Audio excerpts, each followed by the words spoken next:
বলিউডের তরুণী অভিনেত্রী জাহ্নবী কাপুর সম্প্রতি মদ্যপানের প্রতি তার আসক্তি ও তা ত্যাগের পেছনের গোপন কথা জানিয়েছেন সংবাদমাধ্যমকে দেওয়া এক সাক্ষাৎকারে। শোনা গিয়েছিল, আবেগপ্রবণ হয়ে পড়লেই একসময় মদ্যপানের দিকে ঝুঁকতেন এই অভিনেত্রী। তবে এবার তিনি নিজেই জানালেন, কিভাবে ধীরে ধীরে তিনি বুঝতে পেরেছিলেন তার এই অভ্যাস শারীরিক সুস্থতার ওপর ভয়াবহ নেতিবাচক প্রভাব ফেলছে। জাহ্নবী জানান, অতীতে তিনি যখন মানসিকভাবে অস্থির বা আবেগপ্রবণ হয়ে পড়তেন, তখন স্বস্তির খোঁজে মদ্যপানের আশ্রয় নিতেন। কিন্তু সময়ের সঙ্গে সঙ্গে তিনি উপলব্ধি করেন, এই অভ্যাস শুধু তার মানসিক স্বস্তি নয়, বরং দৈহিক সুস্থতাকেও বিপন্ন করছে। নিয়মিত মদ্যপানের কারণে সকালে ঘুম থেকে ওঠার পর তিনি এক ধরনের তীব্র অস্বস্তি অনুভব করতেন। সেটা শুধু ক্লান্তি বা অলসতা ছিল না, বরং পুরো শরীরটাই যেন অকার্যকর হয়ে যেত। শারীরিক অস্বস্তির চেয়েও বেশি চমকে দিয়েছিল আরেকটি বিষয়।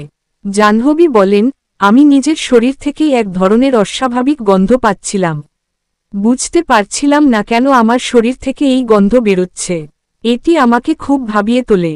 পরে তিনি চিকিৎসক ও বিশেষজ্ঞদের শরণাপন্ন হন এবং জানতে পারেন, নিয়মিত অ্যালকোহল সেবনের কারণে শরীরের বিপাক প্রক্রিয়া বিঘ্নিত হয়ে দুর্গন্ধ সৃষ্টি হতে পারে। এটি লিভার ও অন্যান্য অঙ্গের ওপর চাপেরও ইঙ্গিত দেয়। এই উপলব্ধি থেকেই অভিনেত্রী কঠিন সিদ্ধান্ত নেন, মদ্যপান থেকে নিজেকে পুরোপুরি সরিয়ে নেওয়ার। তিনি জানান, প্রথম দিকে এই সিদ্ধান্ত কার্যকর করা খুব কঠিন ছিল। মনের আবেগ নিয়ন্ত্রণ করা সহজ ছিল না। কিন্তু ধীরে ধীরে তিনি বিকল্প পথ খুঁজে নেন, যেমন ধ্যান, শরীরচর্চা ও স্বাস্থ্যকর ডায়েট। বর্তমানে জাহ্নবী কাপুর বহু তরুণের জন্য প্রেরণা, যারা কোনো না কোনো আসক্তির শিকার। তিনি বলেন, আমি নিজের শরীরকে ফিরে পেয়েছি।